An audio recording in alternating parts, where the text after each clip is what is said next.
Up until April 1917, America had tried to remain neutral. Though we had been involved in trading with other countries within the war, we had tried to remain isolated from the war itself. When German boats continued to sink ships with American citizens on them, the war could no longer be ignored. It was then that President Woodrow Wilson asked Congress to declare war on Germany. He was going to be up for re-election. Talk of the war as an important part of getting elected. Things were getting dirty in Europe, and he had no choice but to listen to the cries of the nation, wanting to help their European relatives in battle. In 1879, the Dual Alliance. Germany and Austria-Hungary made an alliance to protect themselves from Russia. In 1881, Austro-Serbian alliance. Austria-Hungary made an alliance with Serbia to stop Russia gaining control of Serbia. 1882, the Triple Alliance. Germany and Austria-Hungary made an alliance with Italy to stop Italy from taking sides with Russia. 1894, Franco-Russian alliance. Russia formed an alliance with France to protect herself against Germany and Austria-Hungary. 1904, Entente Cordiale. This was an agreement but not a formal alliance between France and Great Britain. 1907, Anglo-Russian Entente. This was an arrangement between Britain and Russia. 1914, Triple Entente. No separate peace.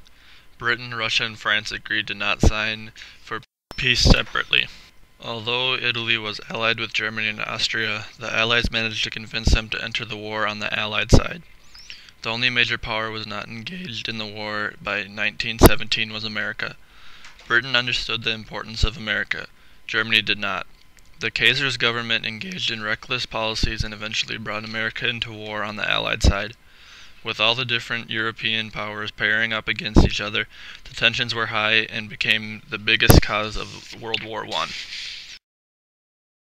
I stand before you today because we cannot continue to let German forces destroy the lives of innocent American citizens. I come before you today to vote for me on the side of the Americans. We have remained neutral, but after the sinking of Lusitania, we cannot ignore the imminence of war no longer. We must have justice. People as a whole wanted to maintain the United States' neutrality. However, when Americans heard about the horrors of trench warfare, many views changed. Some small groups of people, the American Germans, American French, and some others, wanted some form of involvement for their own side, but most Americans supported the president's approach. Since he was going for re-election in 1919, he had to take into consideration what the public wanted. The horror of everything in Europe kept me awake for weeks. The awfulness of it has yet to desert me. But at first it seemed a horrid dream. They need our assistance. That is our family over there. They need our help. When the war began, the United States economy was in recession. Not long after the war began, Britain, France, and their allies set up a naval blockade of Germany and Austria. The Wilson administration loudly complained that the blockade was in violation of international law. Many Americans argued that international law protected the right of one neutral country to trade with another. It wasn't the ships used by Britain and France enforcing this blockade that made Americans mad, but rather the submarines used by Germany.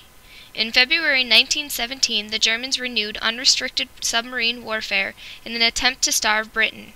The loss of several American ships was a large part in President Wilson's decision to break relations with Germany and try to declare war. In 1914, America began to escape the recession because of the Europeans' need to purchase American goods for the war, and later, as the U.S. joined the battle, the U.S.'s long period of neutrality made converting to the wartime economy a lot easier than it originally would have been. Okay, I'm an American ship and I want to bring my goods to Sweden. I'm a British ship, and because that's a neutral country, I suppose I can let you. I'm a German submarine and I'm going to bomb you.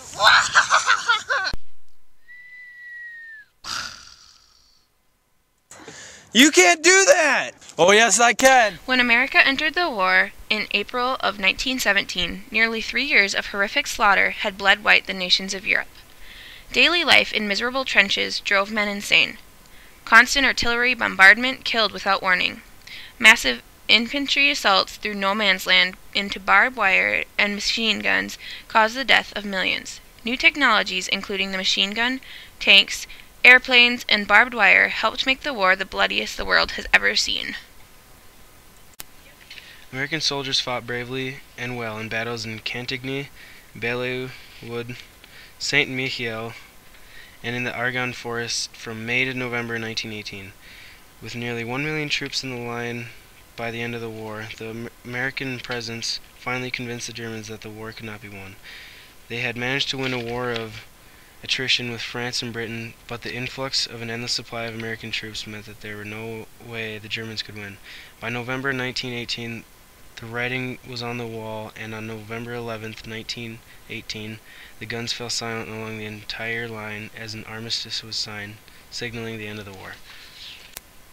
When President Wilson traveled to Paris for the peace conference that would lead to the Treaty of Versailles, he came armed with 14 points, an idealistic plan to reorder Europe with the United States as a model for the rest of the world.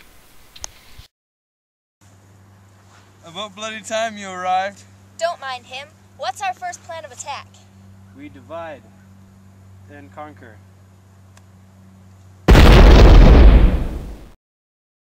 Two main political changes took over the world after the war. A larger number of countries began to adopt more liberal forms of government, and the angered Germans tried to cope with the punishments given to them by the victors. Eventually, this provoked the Second World War. At the end of the war, President Woodrow Wilson delivered the speech of his career, known as the 14 Points. Open covenants of peace, openly arrived at, after which there shall be no private international understandings of any kind, but diplomacy shall proceed always frankly and in the public view. Number 2. Absolute freedom of navigation upon the seas, outside territorial waters, alike in peace and war. Number 3. The removal, so far as possible, of all economic barriers and the establishment of an equality of trade conditions. The removal, so far as possible, of all economic barriers and the establishment of an equality of trade conditions among all the nations consenting to the peace and associating themselves for its maintenance. Number 4. Adequate guarantees given and taken that national arrangements will be reduced to the lowest point consistent with domestic safety. Number 5. A free, open-minded, and absolutely impartial adjustment of all colonial claims based upon strict observance of that principle, that in determining all such questions of sovereignty, the interests of the population concerned must have equal weight with the equitable claims of the government. Number 6. The evacuation of all Russian territory, and such a settlement of all questions affecting Russia as will secure the best and freest cooperation of the other nations of the world in obtaining for her an unhampered and unembarrassed nation. Number 7. Belgium, the whole world will agree, must be evacuated and restored without any attempt to limit the sovereignty which she enjoys in common with all other free nations. Number 8. All French territory should be freed, and the invaded portions restored, and the wrong done to France by Prussia in 1871 in the matter of Alsace and Lorraine, which has unsettled the peace of the world for nearly 50 years, should be righted. And number 9. A readjustment of the frontiers of Italy should be affecting along clearly recognizable lines of nationality. Number 10. The peoples of Austria-Hungary, whose place among the nations we wish to see safeguarded and assured, should be accorded the freest opportunity to autonomous development. Number 11. Romania, Serbia, and Montenegro should be evacuated, occupied territories restored, Serbia accorded free and secure access to the sea, and the relations of the several Balkan states to one another determined by friendly counsel. Number 12. The Turkish portion of the present Ottoman Empire should be assured a secure sovereignty. Number 13. An independent Polish state should be erected, which should include the territories inhabited by indisputably Polish populations. And finally, number 14. A general association of nations must be formed under specific covenants for the purpose of affording mutual guarantees of political independence and territorial integrity to great and small states alike. In regards to these essential ratifications of wrong and assertions of right, we feel ourselves to be intimate partners of all the governments and peoples associated together against the imperialists. We cannot be separated in interest or divided in purpose. We stand together till the end. After the war, as you can see by the map, Germany had managed to gain much land in Europe, and the whole country of Poland was officially founded. The enormous amounts of casualties caused many different views to become known. Some people were revolted by nationalism and began to work to a more internationalist world. They came to support organizations such as the League of Nations. Pacifism also became increasingly popular. Other people had the opposite reaction, the view that only strength and military might be relied upon. The experiences of the war led to a collective trauma, suffered by many from all nations. Those who had fought in the war were referred to as the lost generation. For many years, people mourned the dead, the missing, and the many disabled. Many soldiers had to deal with the after effects of war, suffering from shell shock or post-traumatic stress disorder. The images of suffering and trauma became widely shared by the populations. Also, the war came to totally unify many parts of Europe and the United States. Women, because of the men in war, had to take more roles in society, and after the war, this became more of a normal situation. Also, because of wartime shortages and conditions, there was a drastic change in many things, including clothing and an overall style of life. What's the first thing that comes to mind when you see this? Death. Okay.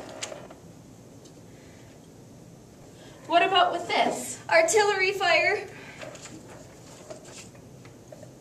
And how about this one? A German! Get it away from me! Is that better? The total cost of World War I to the United States was about $32 billion. After the war, the United States began investing large amounts of money internationally, mostly in Latin America. Technology experienced a great boost after the war, as the production of automobiles, airplanes, radios, and even some chemicals skyrocketed. Mass production and the use of machinery to perform former human labor tasks, along with the idea of the 8-hour workday, was the perfect way to stimulate the economy. However, much of Europe suffered devastating losses of property, landscapes, and most importantly, finances.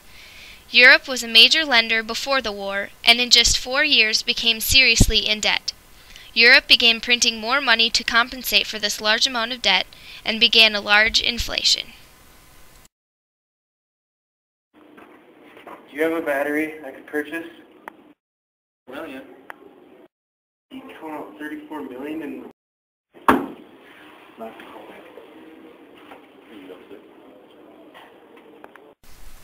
The end of World War I was the end of the bloodiest war the world had ever seen. The silence after the end lasted only 20 years, after which began the Second World War, in which the Treaty of Versailles would be a major factor. About 17 million lost their lives in the war, and many more people were wounded.